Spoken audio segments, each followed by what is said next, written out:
तो जब तक मिले ना भैया मनवा में रहेला बेचैनी हो, कि जब तक मिले ना भैया मनवा में रहेला बेचैनी हो, आ खाते मनवा हरिहर हो जाला।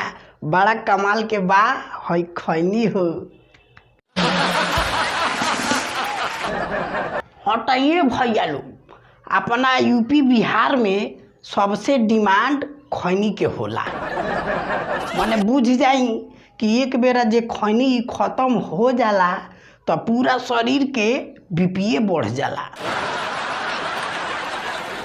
बुझाला नु कि सारा अपन मेहरारू केहू दूसरा के साथे भाग गइल बिया।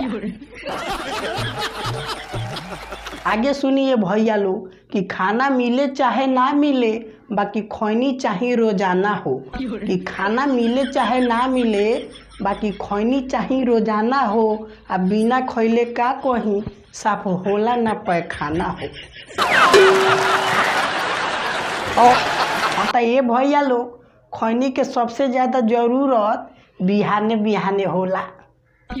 माने जेकरा ये खैनी बाबा के आदत लाग गइल बानू, बिना खैले लेटरिन में ना जाला लो।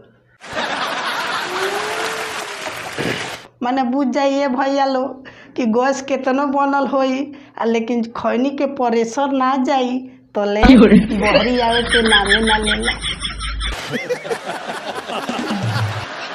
आगे सुनिए भैया लोग कि भाईचारा बनल रहेला यही खैनी के चलते हो।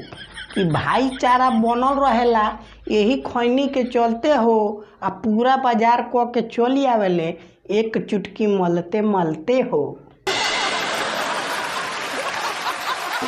हाँ तो ये भैया कहल जाला नु कि जान ना पहचान आ तुम मेरे मेहमान। उहे हाल बा ये भैया, केहू खैनी खात होखे आ केहू के लगे खत्म हो गइल होखे नु, तो ई ना देखी कि कामना जिला के हूँ कहे कि भाई हो तनी बढ़ा ली हो। क्या कहीं ये भैया लोग, ई खैनी में इतना पावर होला नु कि बुझ जाई। हमार बाबा लो बाड़ा लो एक चुटी घर ही से बनावल चालू करी लो, आ पूरा मारवा सिवान के बाजार को आइलो, आ बाकी खैनी बनावते रही लो।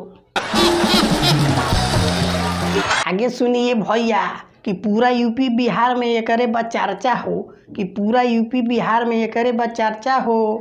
आ 2-4 दिन आराम से कट जाला, 5 रुपया लागेला खर्चा हो।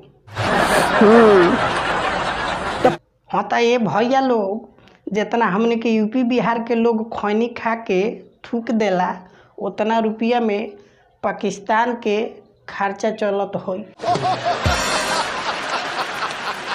माने बुझ जाई यही खैनी के चलते रोज मेहरारू से झगड़ा होला।